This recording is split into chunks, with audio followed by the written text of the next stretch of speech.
What's up mga bossing? Kamusta tayong lahat dyan? Welcome to Surplus Pinas. Ang inyong lingkod, si Ian, as always.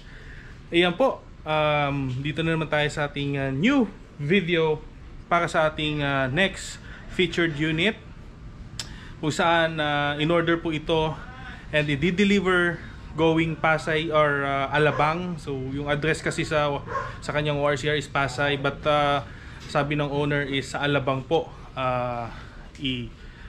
i-deliver. So actually aalis na ito and yeah, babiyahin na nga by land trip. Okay, yun po ang delivery natin, by land trip. So sa mga hindi pa po subscriber, okay, bago po ang lahat, please subscribe sa ating YouTube channel Surplus Pinas, and please like our page Surplus Pinas on Facebook, and doon po tayo mag-i-inquire sa Facebook page natin. Message nyo lang po ako anytime.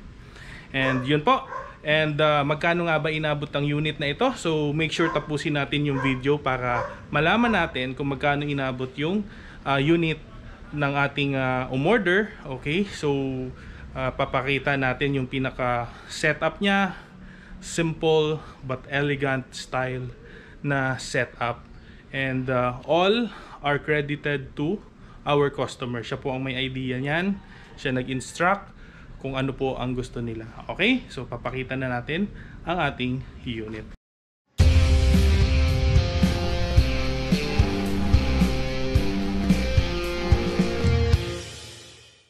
Alright mga bossing, so eto na nga ang unit ng ating customer. So yan, DA17V.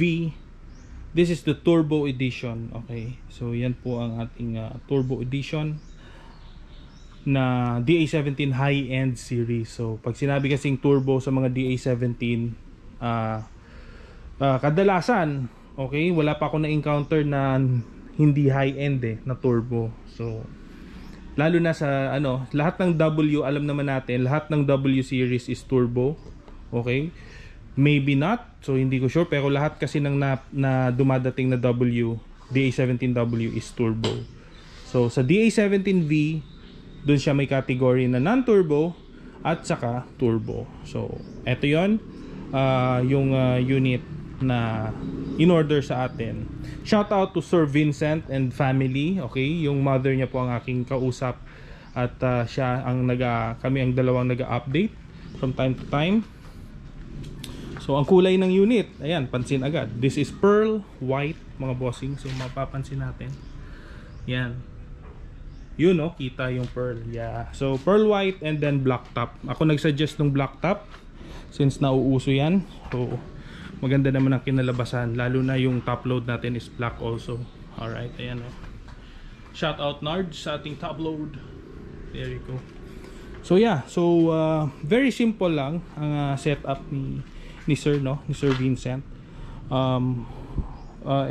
Meron siyang pinalagay na extra front guard, yung bumper. Shout out Albon Steel dyan. Ayan, yung front guard. Okay, so sa DA17V series na turbo, merong dalawang klaseng dumadating, yung may fog lamp and walang fog lamp.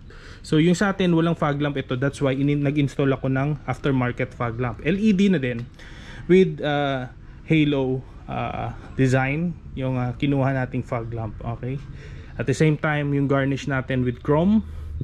Ayan, and then yung front grille chrome garnish also. So nilalagyan natin yan. Shout out Trevor sa ating chrome garnish. And pati sa mga handle ng doors is nilagyan natin ng chrome garnish. So original visor ng ating unit. And yeah, yan lang po. Napakasimple, diba po? Malinis, simple. So sa pagdating naman sa rim, okay, nilagyan natin yan ng original Suzuki rim.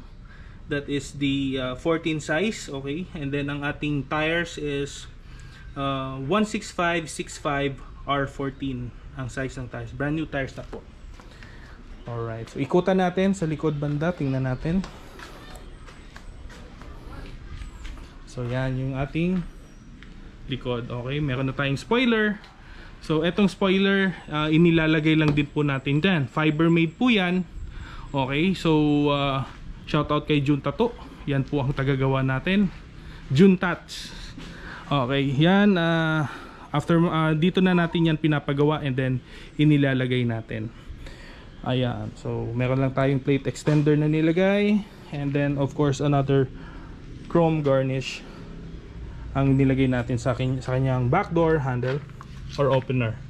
Okay, ang ating logo ng Surplus Pinas, hindi mawawala yan, of course. Yeah, so yan po ang exterior ng unit ni Sir Vincent. Ayan. Okay, so dito ngayon pupunta tayo sa interior naman. So umpisa natin sa likod, no? There you go. So may extra seat tayong nilagay as requested. So para sa ating extra capacity, person capacity.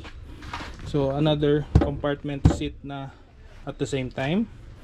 Okay, shout out kay Dimit sa ating upholstery and interior. Ang ating ceiling as always ginagamitan natin ng felt color black. Okay, so ito yung pinaka in demand ngayon pagdating sa ceiling. Okay, simple lang, and then parang ginaya ko kasi yung sa yung Hilux, yan Fortuner, ganito yung mga yung mga bagong labas, yung kanilang ceiling.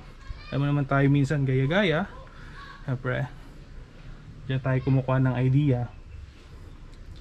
So pagdating naman sa upholstery, yan lang, beige and gray combination.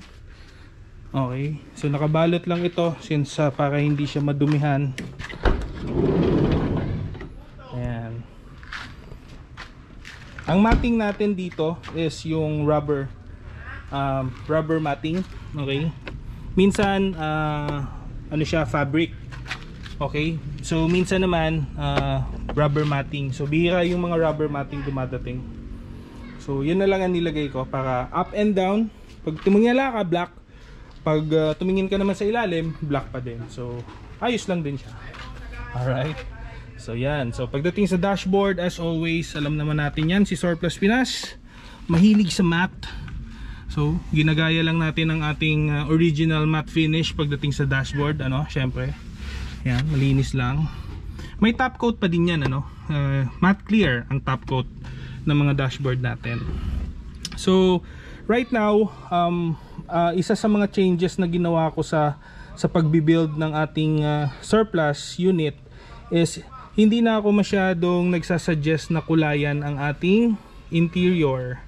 Alright, so after a few tries, different method na ginamit namin, plastic primer, ano pa ba, sinasabon muna, nilalabhan muna bago pinturahan. May tendency pa din talagang magtuklapan yung paint. So yun po, advice ko na lang po sa mga viewers natin, kung may plano pa kayong magpa-build ng mga ganitong klaseng unit, iwasan nyo na lang po magpakulay ng interior as advice. Kasi yun nga, dumadating sa point na magtutuklapan talaga siya, lalo na yung mga area na laging natatamaan, may body contact, diba? Pag halimbawa sumandal kayo dito, lagi pag nagde-drive nakasandal kayo dito o dumidikit yung braso niyo dyan, so yan yung unang mga bumibigay na area.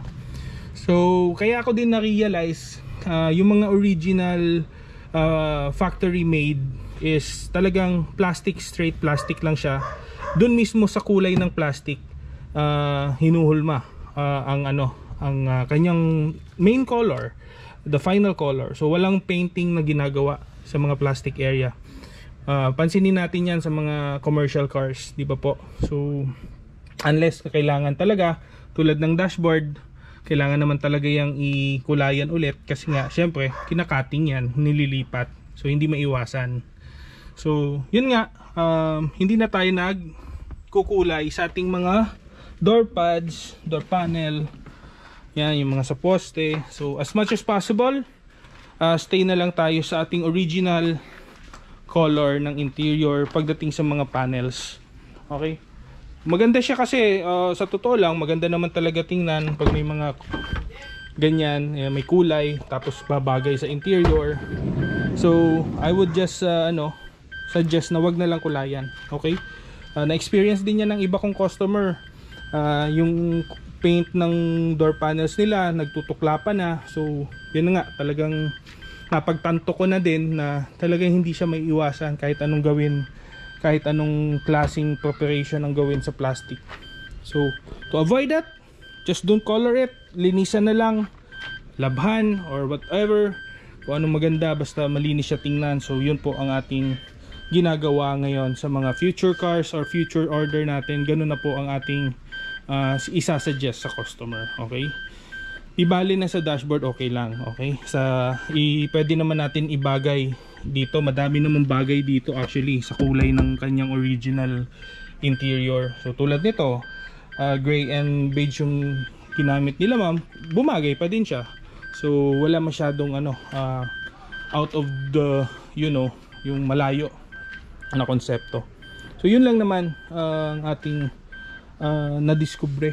Okay, actually yan. So ang DA17V Turbo usually merong overhead compartment dito sa front. Ayan. So nilagyan na din natin ng extra ventilation dyan sa gitna. Okay, ano pa ba? Eto mga hindi ko na dineclare, surprise na lang. Yeah. So meron tayong dashcam na nilagay dyan, front and back view. Okay, so and then another temperature gauge, overhead display, para siyang projector type.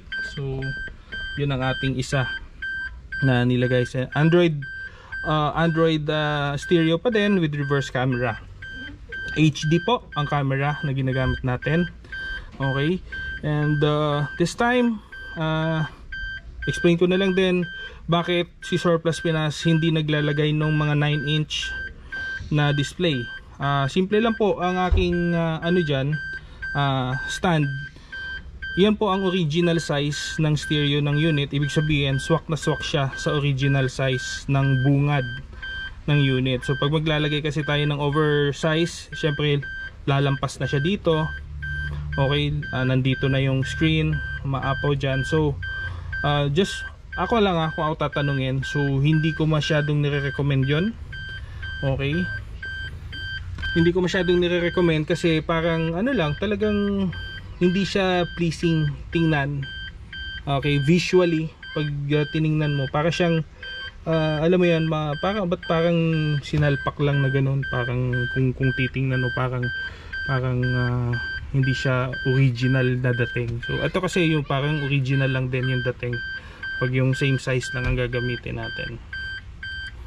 So lang din naman, ang sasacrifice mo lang few pixel additional sa bigger size, pero yung mga font niyan parehas lang naman. So mas madami lang siyang kasya sa screen. So yun lang ang kaibahan niya. But the fonts, it's the same po. Hindi mas malaki yun. Okay, yung mga letters nun hindi mas malaki, same lang. Okay, so at least wala pang lumalampas.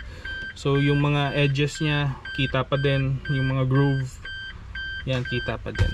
So yun lang. So straight matic ang ating turbo kadalasan. Okay, so wala pong Tiptronic, walang plus minus. Okay, yan po, straight automatic siya. And ATF ang gagamitin. So yung mga Tiptronic hindi po ATF. Okay, baka magkamali po tayo, may umorder ng Tiptronic tapos ATF ang nilagay. Hindi po, gear oil po yon ang inilalagay, and then 75W80 ang numbers sa mga Tiptronic. Syempre sa natin sa ATF, fully synthetic ATF, okay na okay. Hindi naman maarte yung ating RO6A. Okay na okay sa kanya. Tatanggapin niya yung mga oil. Basta tama lang yung numbering. Okay, yung viscosity ng oil natin. Okay, so yun. Ang feature ng mga ganito, syempre kasama na yung auto fold. Okay, nandyan yung auto fold ng side mirror, captain seat, all power window. Yun yung mga special feature compare sa mga ibang klase ng DA17, yung mga lower end. Although mas mura yung mga lower end, syempre. So it comes with the price also naman talaga, depende na sa model and setup. So yan ang ating kabuuan ng interior. Yes sir. There you go. So last ikot natin. Ayan.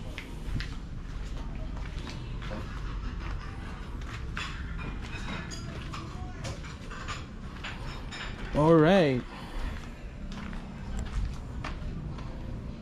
Okay, yun lang. Okay mga boss. Okay, now gaya ng sinabi natin sa mga nakaabot dito na part ng video na ito, price reveal tayo. Magkano inabot ang ating unit. So sa standard setup natin is usually it's 350,000 pesos. Yan po yung standard setup. Kung mapapansin nyo, yung finish, choose your color, although wala pa yung mga additional like bumpers, yung roof carrier, etc. So for this particular unit, ang ating total price kasama yung door-to-door delivery is 390,000 pesos mga bossing. That's 390,000 pesos po mga bossing. Okay, kasama na po yung door-to-door delivery. So yan po. And then syempre may mga add-on pa sila ma'am, like this one, yung bumper and etc. kung ano pa. So yun po. Yan po ang total price, 390,000.